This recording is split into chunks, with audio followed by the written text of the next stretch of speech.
So what does it feel like to lose someone or something? So at the moment you might be separated from your friends or loved ones, or maybe you've lost your livelihood or some income. Maybe even someone close to you has died or is unwell at the moment as a result of the COVID outbreak. So these partings and separations and losses can be really difficult, but it can also be very spiritually rich if we can tend to the underlying feeling and experience.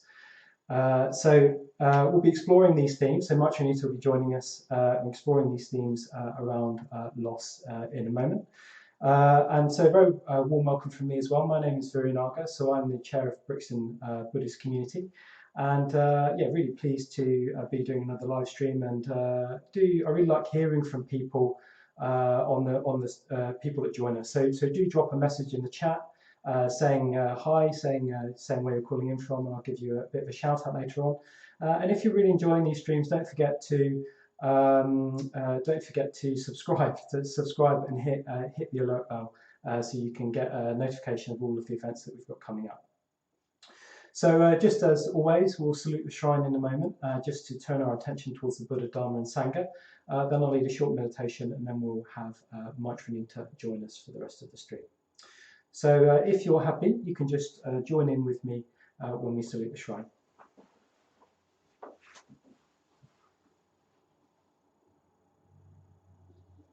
Namo Buddhaya, Namo Dhammaya, Namo Sanghaya, Namo Namah. Om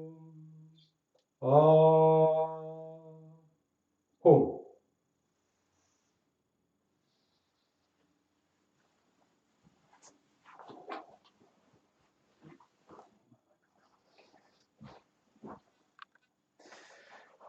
Okay, so what we'll be doing is I'm going to lead a short breathing space meditation.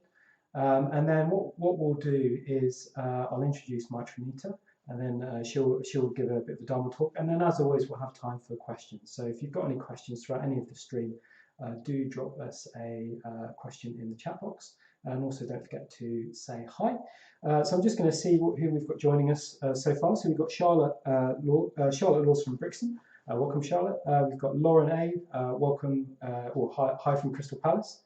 We've got Sarah as well, and also from Crystal Palace, and Lynn as well from Trowbridge. So very, very warm welcome to you. There's lots of other people on the stream as well, so don't forget to say hi, and I'll give you a shout out later on. Okay, so let's just arrive. Let's just land and connect with our bodies a little bit. So what we're going to do is just do a short breathing space meditation. So what I'm going to do is I'm just going to invite you to firstly just connect with the sense of your body on the ground, or sitting on the chair or your feet on the floor. So just contact with the ground or the chair or the floor.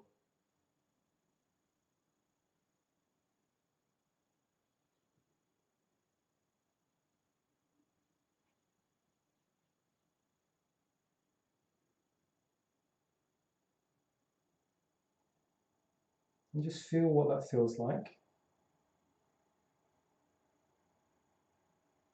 Moving out of the head into the body, feeling the sensations in the body, feeling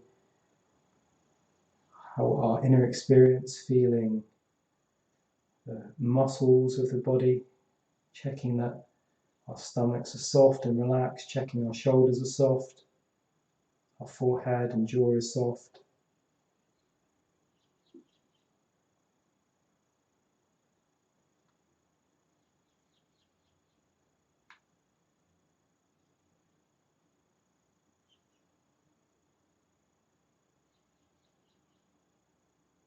And then you can just turn your attention to your breath, picking up the breath, feeling the breath as it comes into your body, into your chest, into your diaphragm, feeling your chest cavity open, and then come back together as the breath leaves, just following the breath, following the rhythm of the breath. Perhaps noticing the texture of the breath. Perhaps there's a sense of pleasure, even a sense of discomfort. Whatever's there, just notice that. Notice how the breath feels. And then finally, you can just open that awareness up from breath. You can let your awareness open, broaden, become aware of everything going on in the room, any sounds around you, sense of other people that you're with in the room or in your house, sense of your whole body sitting there, sitting in a position with you.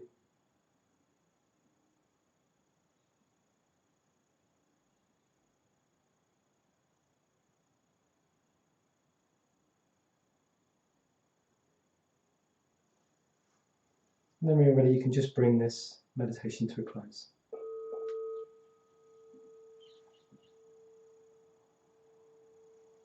Great.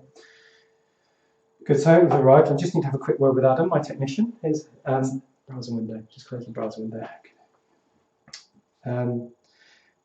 Adam is very kindly, as always, helping out on the stream. As always, a very big thank you to you, Adam. So yeah, a few more welcomes and highs. We've got Amala Dana from Forest Hill. We've got Pam from Upper Norwood, Daisy May from Camberwell, Alina from Loughborough Junction, Rattler Tudor, who I know is in Crystal Palace, he says hi, and Jill as well from Gypsy Hill. So what a good bunch of people. Very, very warm welcome to you all. Lovely to have you on the stream with us. So yes, I'll bring on Maitranita in a moment, in a second. So Maitranita, I'll just say that I've really enjoyed getting to know Maitranita. So she is an order member in South London. And maybe I'll bring her on the screen first. Adam, can you bring Maitranita up? So here's Maitranita. Warm welcome, Maitranita. Hello. Hello, everyone. Great to have Maitranita on stream. So Maitranita is an order member, an ordained member of the True Buddhist Order who's based in South London. And yeah, I've been getting to know Maitranita a little bit, and I must say I really like Maitranita. She's a really lovely woman, very, very friendly, warm, funny, good company. You know, some people are just good company, and I get that impression about. I don't know Maitranita all that well, but I get the impression that she's good company, or certainly the times I've met with her. And she's yeah, as well as being a spiritual practitioner, she's a mother and also works in the NHS and a health centre as well. So she's really got a multifaceted and rather demanding life. Yeah, she's quite an impressive woman, and I'm really, really pleased to be able to have her join us on the stream and here at Brixton as well. So a very warm welcome to you, Maitranita. Thank you so much for coming on and being on the stream with us. Thank you, Viranaga, and hello to everyone. Yes. So I'm feeling, slightly anxious, but you know that's part of it, isn't it? That's part of it. So what we're going to explore, is what the Buddha said about loss, and it was lovely to hear what Viranaga introduced the subject in his introduction here. So what we're going to look at is a story, a real life story, specific encounter the Buddha had 2,500 years ago. And we're going to explore that story, and also look at the significance of that story. Significance of that story. Can you hear me all right? Okay, all right then. So when I started to think about loss, we're particularly looking at the loss of a child in particular in this story, that this real life encounter meeting. So when I started to explore that, I started to think about, the significance. Every loss of a child is significant, but what it is over the centuries that has captured us, our imaginations, people or stories or plays that have captured our imagination around loss, the loss of a child.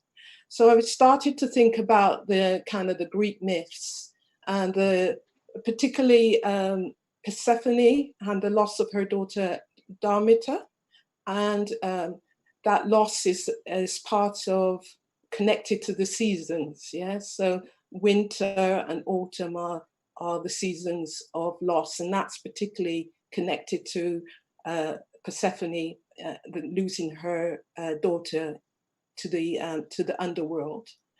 And I also thought about Christianity, specifically the image of Christ and his mother Mary. Thinking about that. Also, we have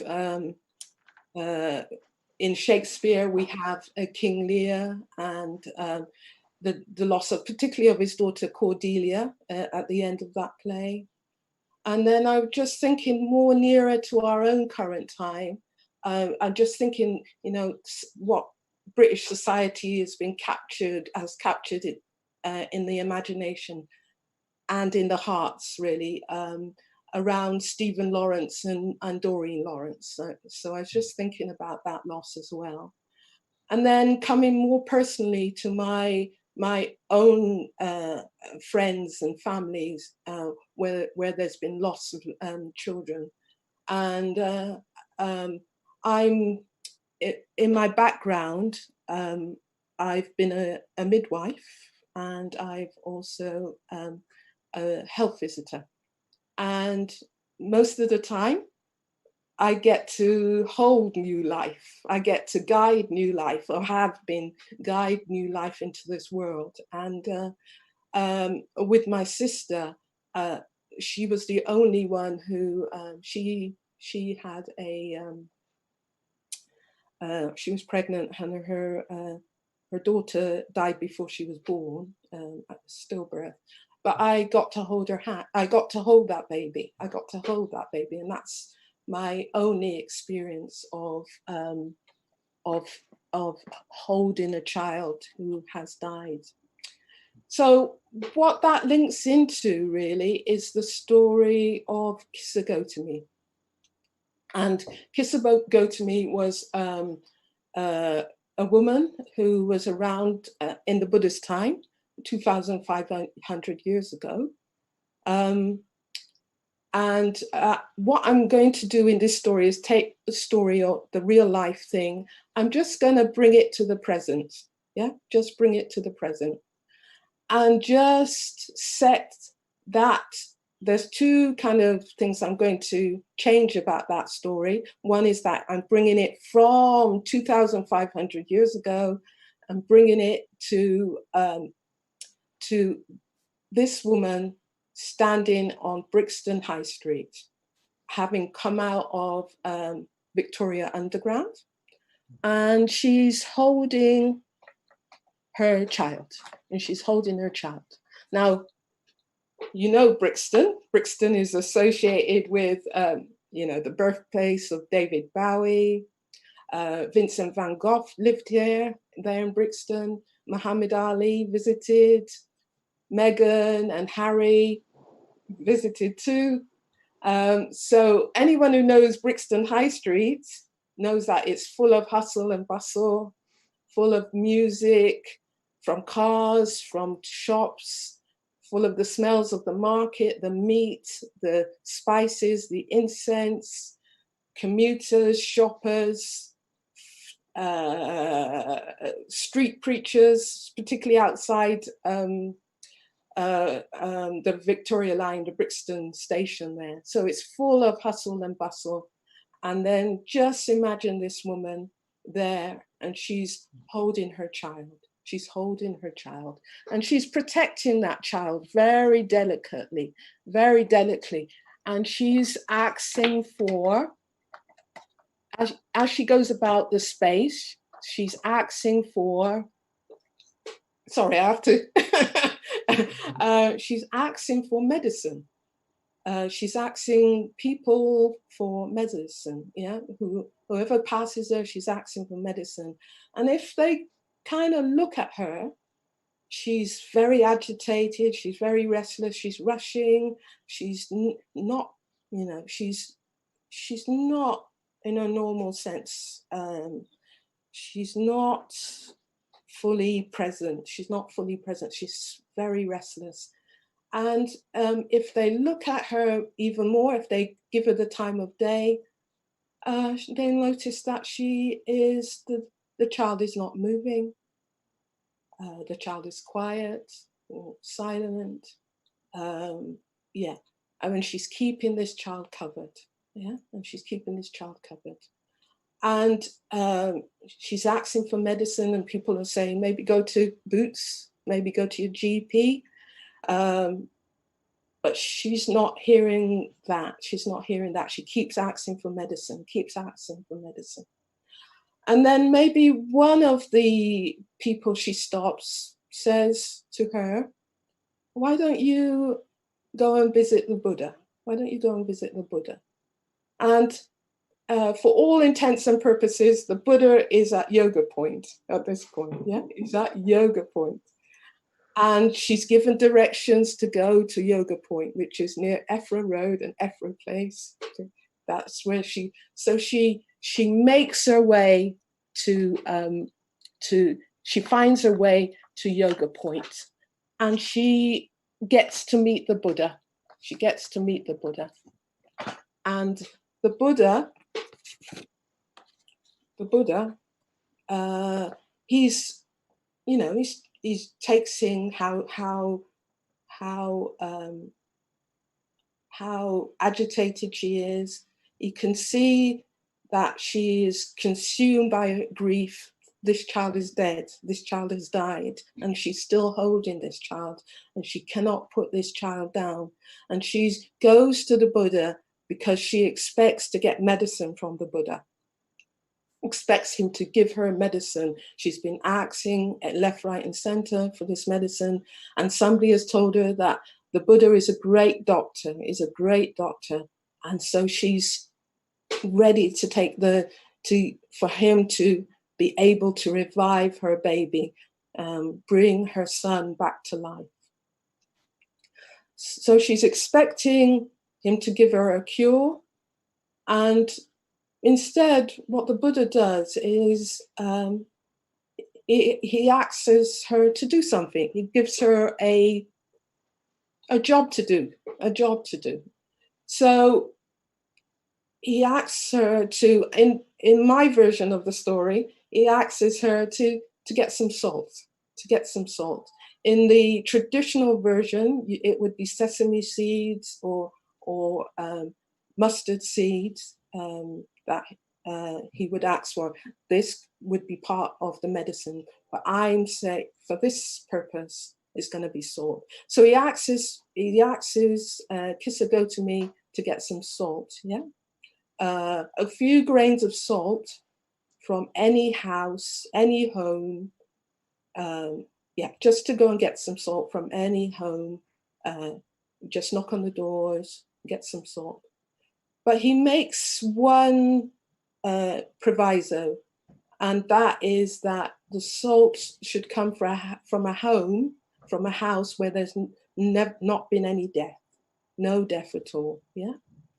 So I guess Kisagotami would probably think that's a very odd request, but she goes ahead, and she's a very practical woman. So she goes ahead. So and she still has her baby in her arms, and she rushes into the streets. She goes down Shakespeare Road. She goes down Rialton Road. She goes down Electric Avenue. She goes to Brixton Road. She knocks on each door, and she asks for salt, and which will be medicine for her baby. And then she asks, before they about to get the salt, if they open the door, she asks, has anybody died here? Has there been any death here?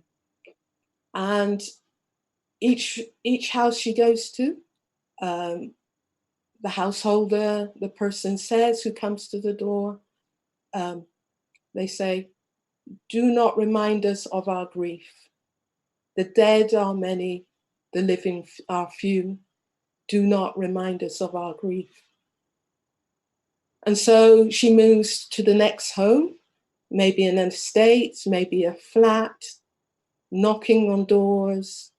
And again, the householder will say, "Do not remind us of our grief. The dead are many, the living are few. Do not remind us of our grief." And she moves on, and ends up in Stockwell, Clapham, Camberwell, knocking on doors with her baby. And then probably gradually, as she goes on more and more, finding plenty of salt, but no one who can tell her that no one or nothing has died in the home, something shifts for her. Something gradually shifts for her. She starts to see something in those something, an expression in those other people's eyes, which tell her that grief is not just her grief. It's not just her alone who is suffering. It's not just her loss. They're mirroring back that sense of loss to her, their sense of loss to her. And something in her softens over time, knocking, getting the same response. The dead are many, the living are few. Do not remind us of our grief. And eventually she comes back to the Buddha, and she sits beside the Buddha. But before that, she lays her son down. She lays her son down. Finally, she lays her son down to rest. Yeah? And when she goes to the Buddha, she just sits beside him, and she asks to be taught by the Buddha. She asks to become part of his community. And that's where the kind of story ends. So I kind of wanted to just explore a bit more about Kissa Gotami's quest, yeah? Her quest, her journey, her search for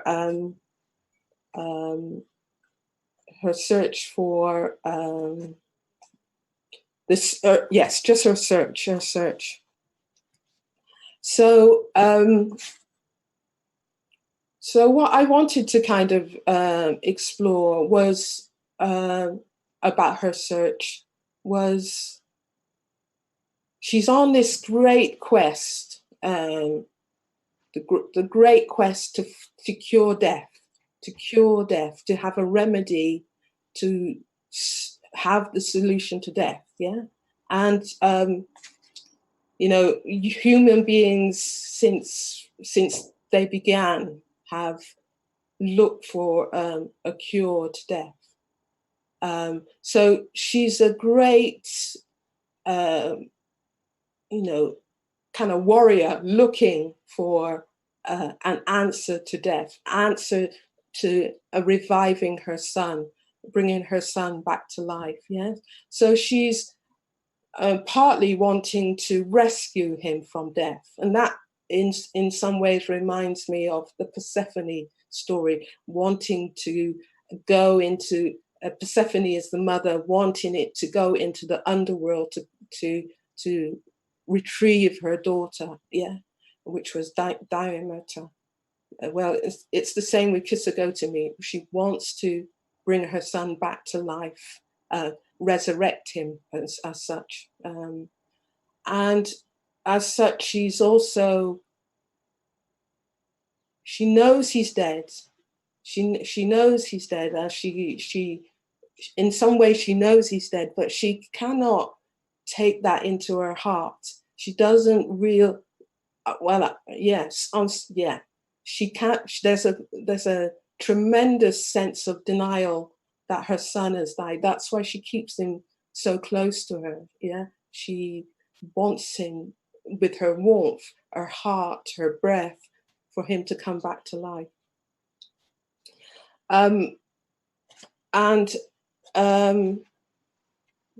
Sorry, I'm just flying. So she's trying to rescue him. She's trying to heal him. She's trying to reverse change.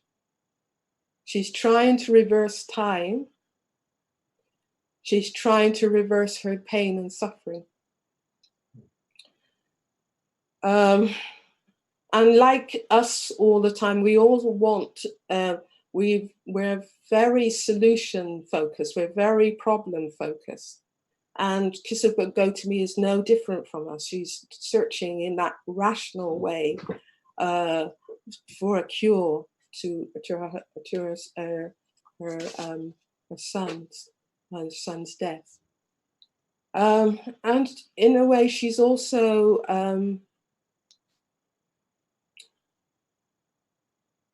trying to reverse impermanence.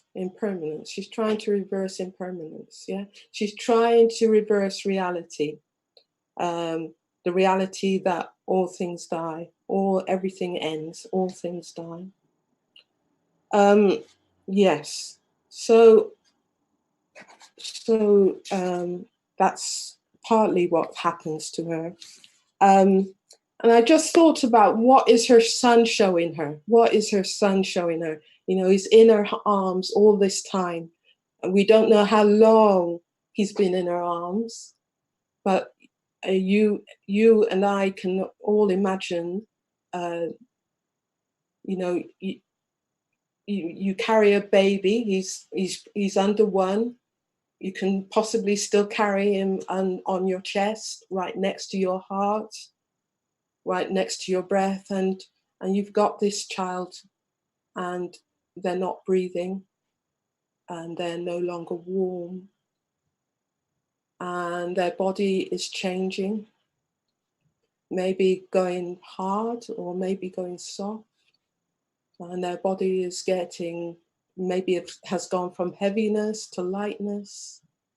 So gradually, that baby is showing her something in the change of features, just in the physicalness of that baby's form. He's telling her that change is happening. Change is happening. So she's fighting that change, and yet that change is happening right in front of her, right as she's holding him. And she's dealing with her disappointment. If you could say disappointment, that's maybe a weak word for what she is going through. But the kind of impotency of that, of her, yeah, she's fighting that impotency, that sense that she can do nothing. She's fighting the insubstantialness that he is developing into, that her child is developing into. She's fighting the change and the impermanence and time passing. And again, she's denying loss, and yet he is showing her that. Yeah. So what happens when she goes back and encounters the Buddha, What is the teaching of that? What is the teaching around that? What is the significance of that? Which is already in those, the fact that reality includes the impermanent. It includes that impermanence as change. It includes that things that have form are in, if you look at them more and more, they're insubstantial, they disintegrate, And she's looking at the kind of dissatisfaction, the impotence of that. Yeah.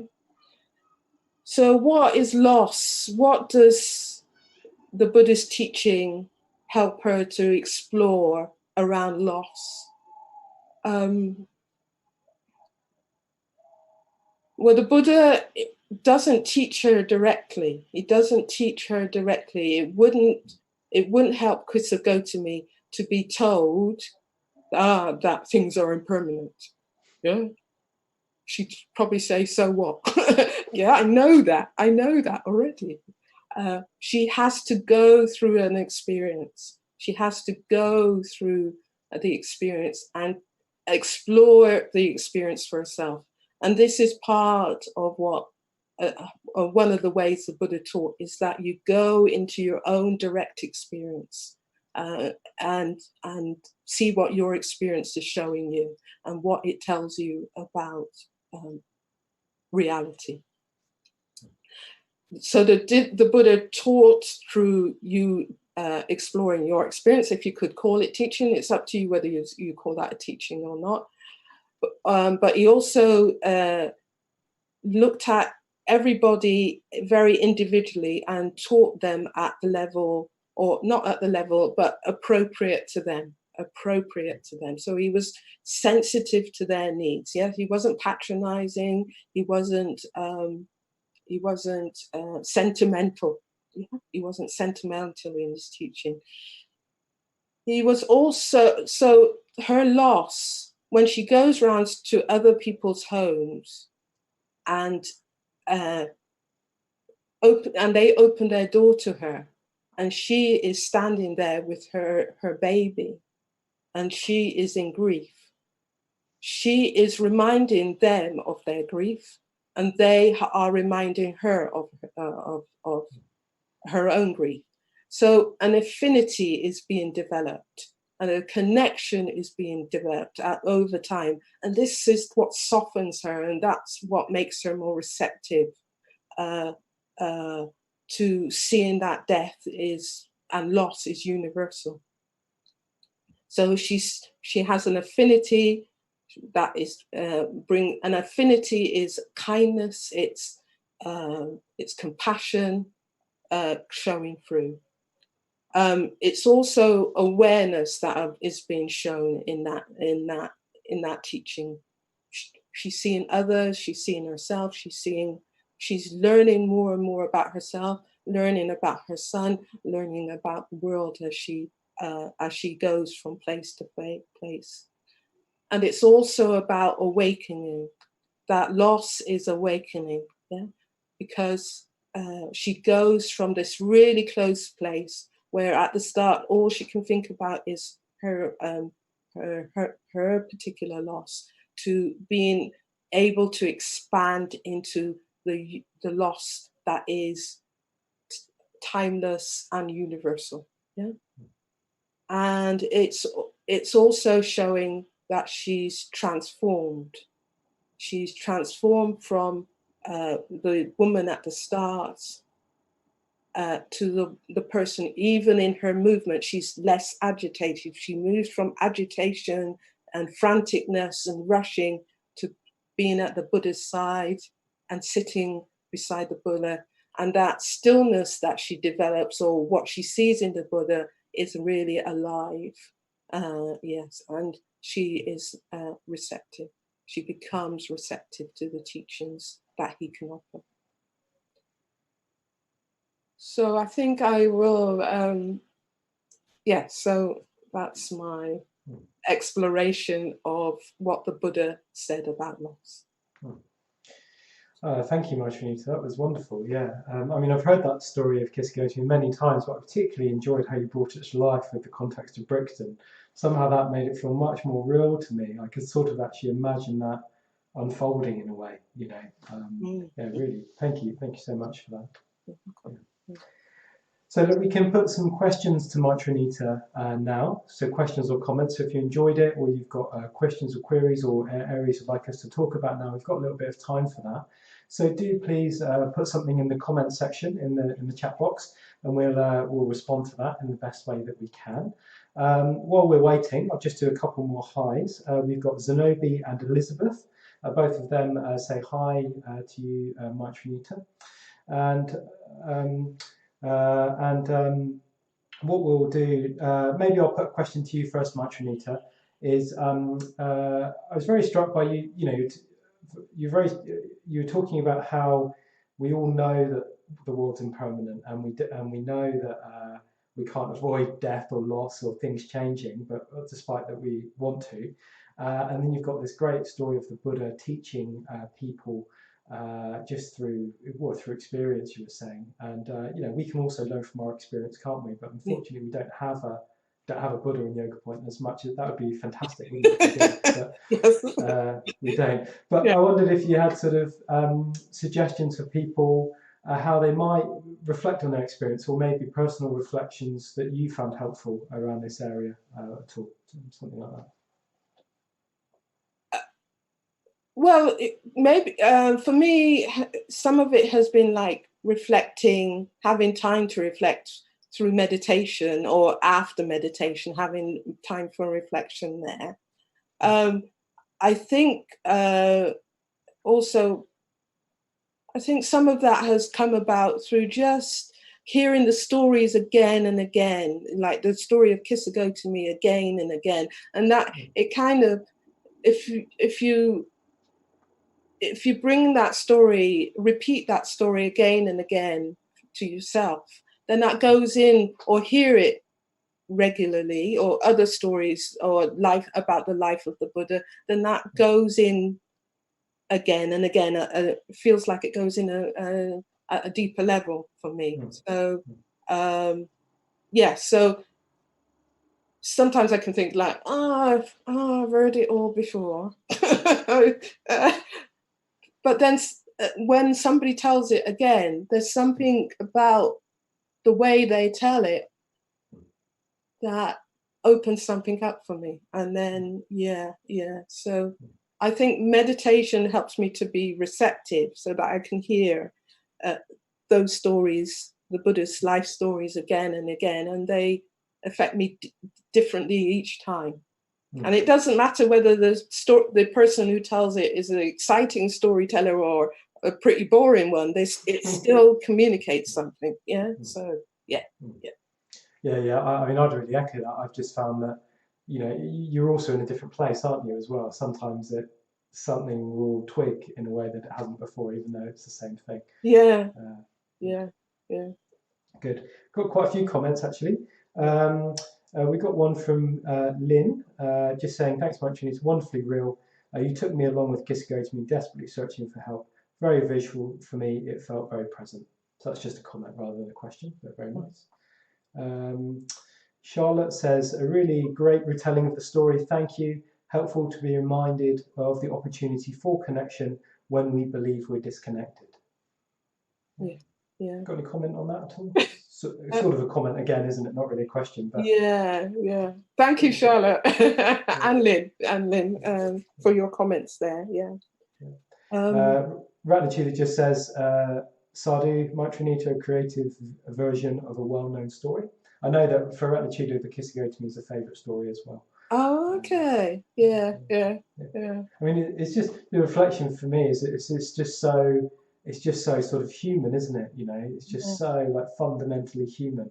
Unlike some of, there's quite a few Buddhist stories like that, but this one in particular, everyone just seems to be like, oh yeah, I can really connect with that loss. I mean, even being a man and not having children myself, I can still connect with that sense of a mother's loss.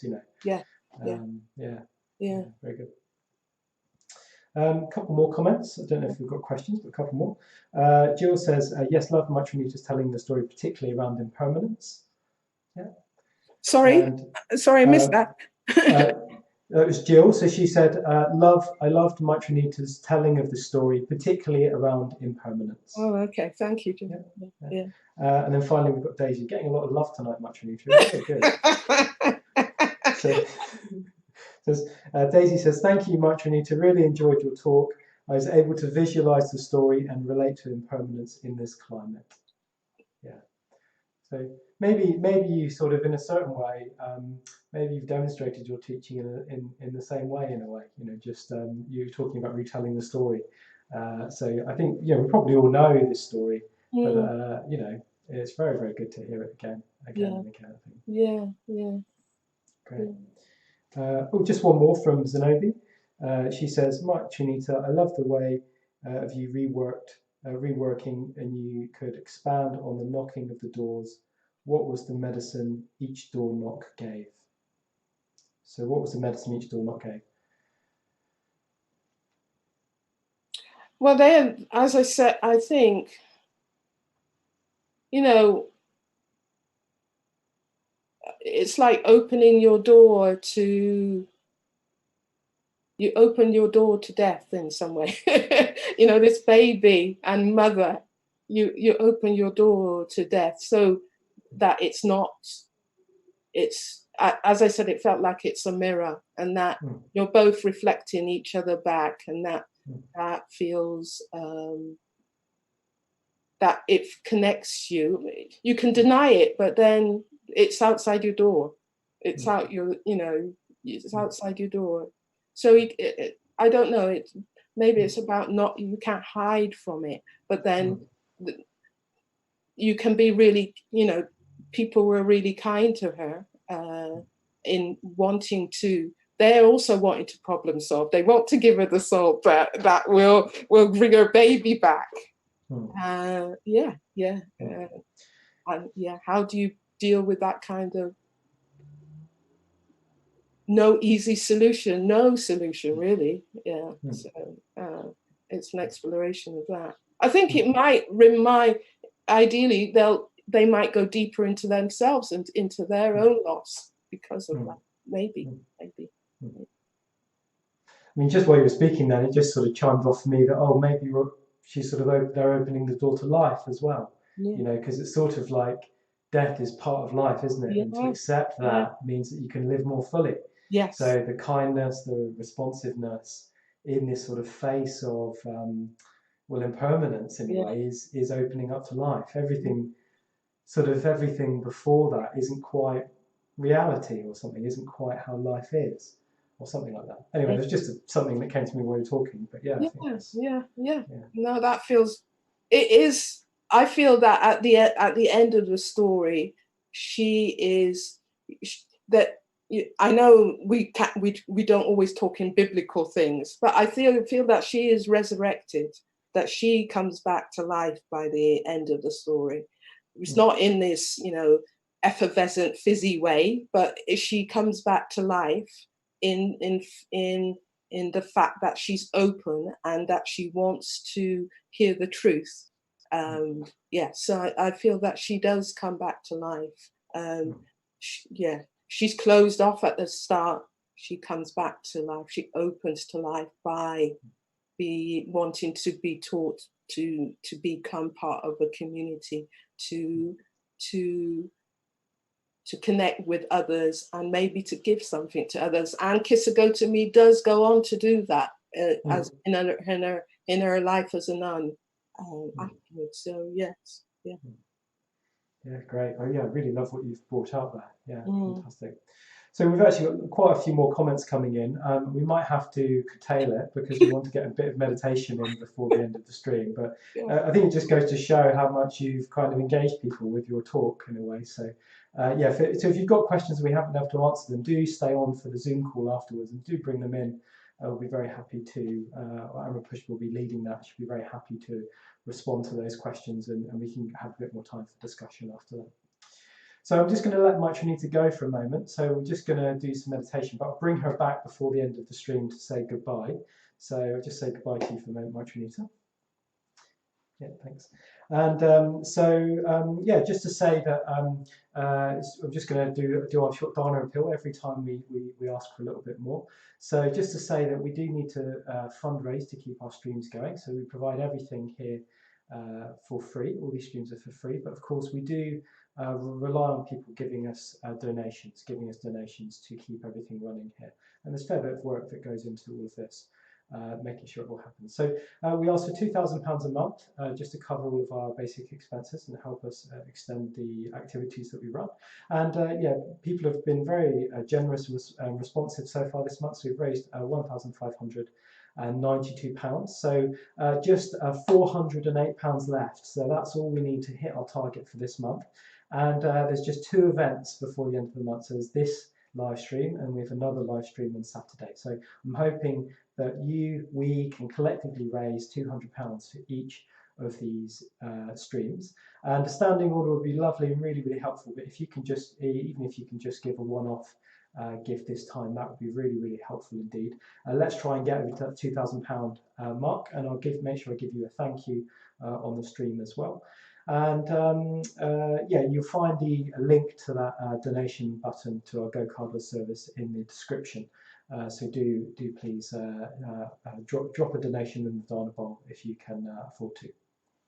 Just a quick thank you to Simon H, who gave a one-off donation after the last stream. So thank you very much, Simon. And yeah, if you do give, we'll make sure you also get a thanks on there. Okay, so what we'll do is we'll do a bit of meditation now. So we've got about just under 15 minutes left. So it'll be a fairly short meditation, but I'm just going to lead us in a form of a Karana Bhavana. It's Karana Bhavana. So you might be familiar with the Metta Bhavana meditation, where we're cultivating positive emotion. But this meditation, we're cultivating more of compassion. If you don't know it, that's fine. I'll just lead us through. But just I'm just going to do a shortened one, as we've only got a little bit of time. So normally it would have the full 5 stages of the Metta Bhavana, but I'm just going to do a 3-stage meditation now.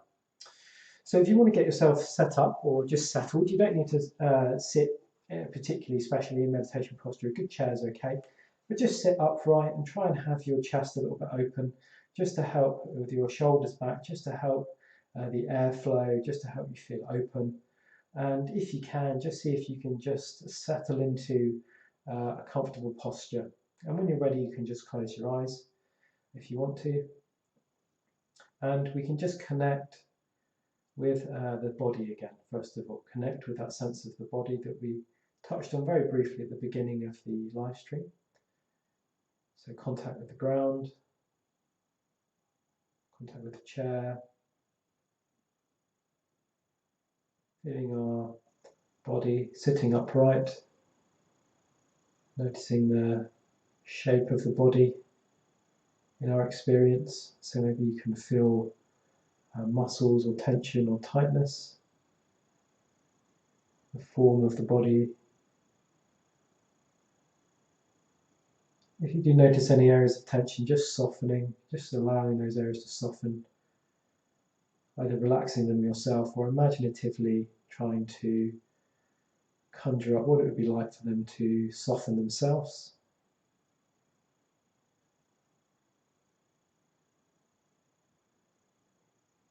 And you can just become broadly aware of the breath in the body, so you can just keep that going during this meditation.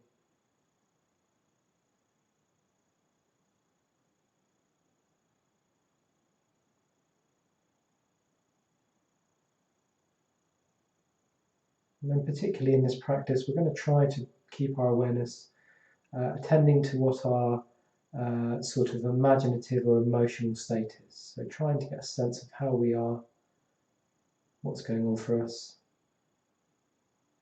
And for you, that might manifest more emotionally, or it could be, or visually even, but it could also be physical. You can also notice in the body, particularly maybe the heart and chest area, a sense of openness or a sense of, or indeed tightness or warmth. So just trying to key ourselves in with our whole psychophysical organism,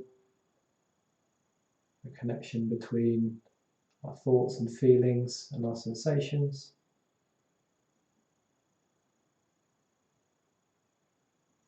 So we just do this short Karana Bhavana meditation. So in this first stage, we're just dwelling with ourselves. We're just staying with ourselves as we have been. Getting a sense of ourselves.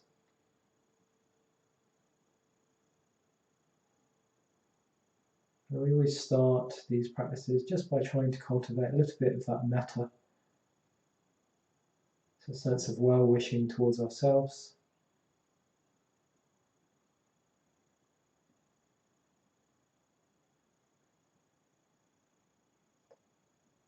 Perhaps we could reflect that we just fundamentally want to be happy.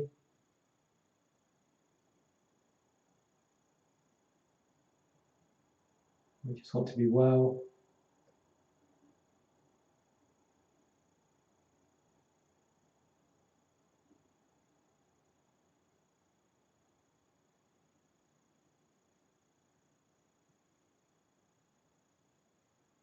And of course, just like others, we don't want to experience loss or separation.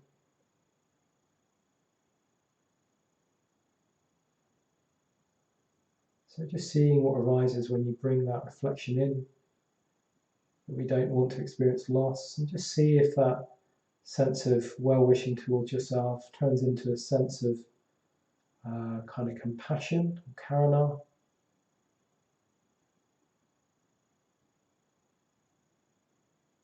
So we're just trying to cultivate a sense of kindness and care, a sensitivity towards the suffering that we do from time to time experience, we may be experiencing now.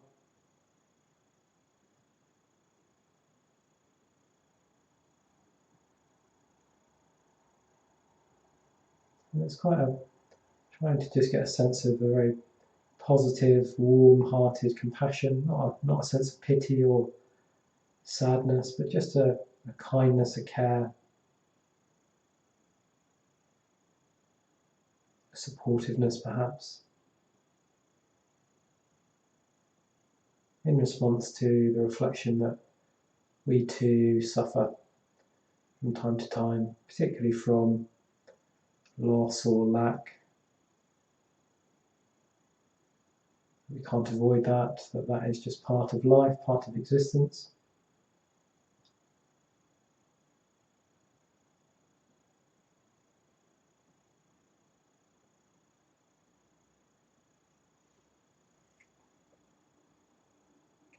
And then from here,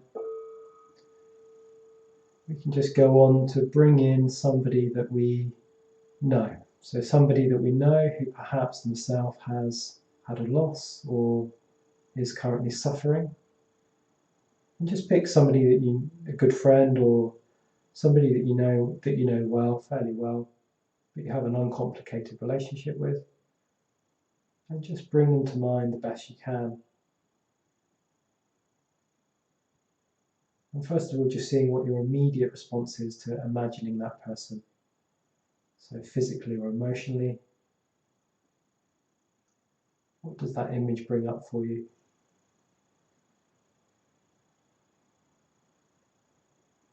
Hopefully, if it's somebody that you are good friends with, there'll be a sense of metta, a sense of kind of kindness, a sense of a positive intention towards them.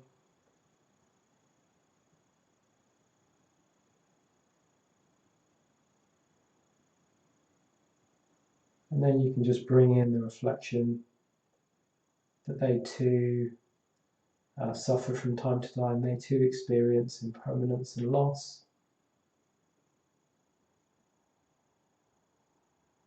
And that is unavoidable for them as it's unavoidable for you.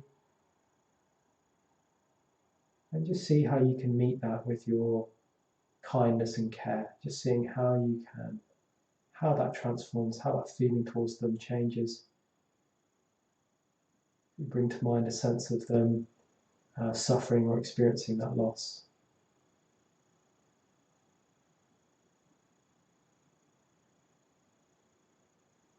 So we just want to be a bit careful we don't go off into a kind of nihilism. We just want to stay with that sense of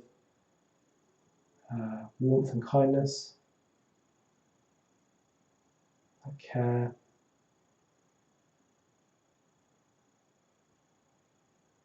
Just seeing if we can wish them well.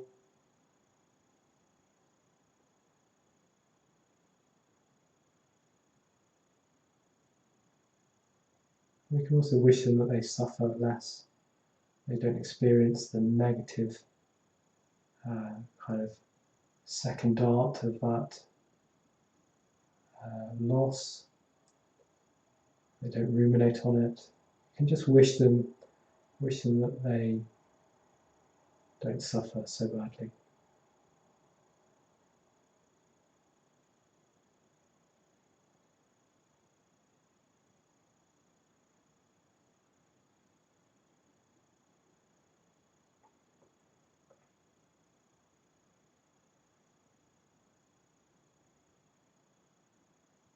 From here, if you imagine that you've created a sense of compassion between you and your friend, both compassion for yourself and compassion for your friend.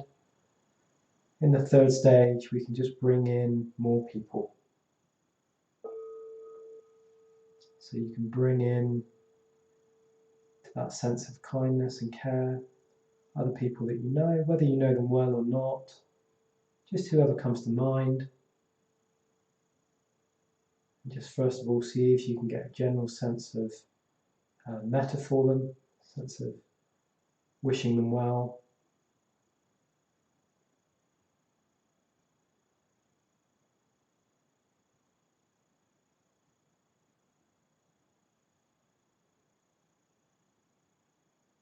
And then again, bringing on in that reflection about their own loss and suffering. They too will suffer from time to time.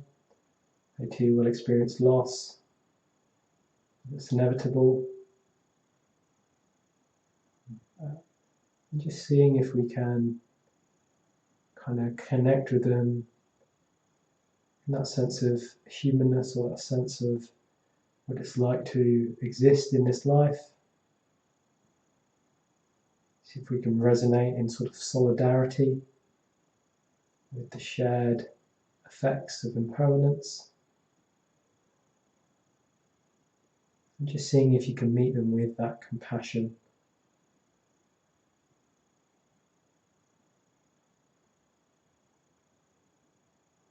That kindness, that care, that appreciation of them.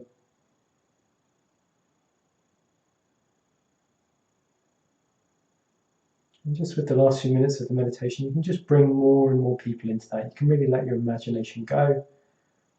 You can imaginatively bring in all the people that are currently all over the world, some in great hardship, some of them probably just in lockdown, but feeling a loss in other ways. Just seeing if you can bring those people in, bring them to mind. Even people that you may disagree with, you probably don't want them to suffer.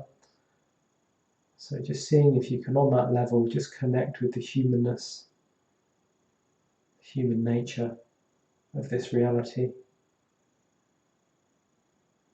And also one can go beyond just humans. You can also bring in the loss and suffering and impermanence experienced by all other sentient beings, all the creatures and the animals.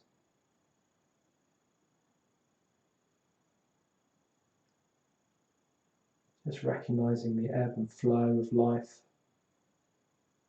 the birth and death,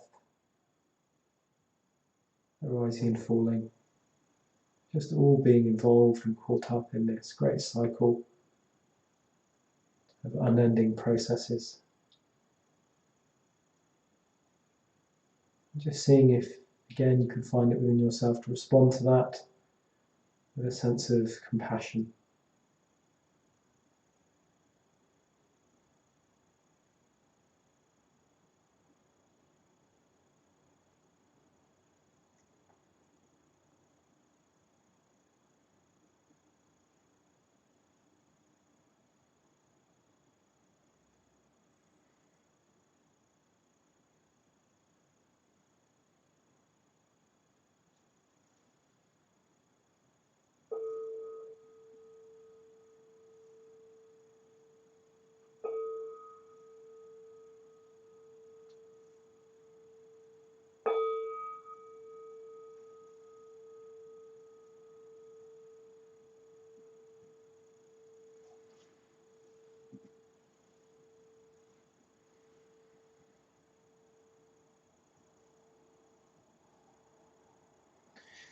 So great. So that meditation will bring us towards the end of our live stream.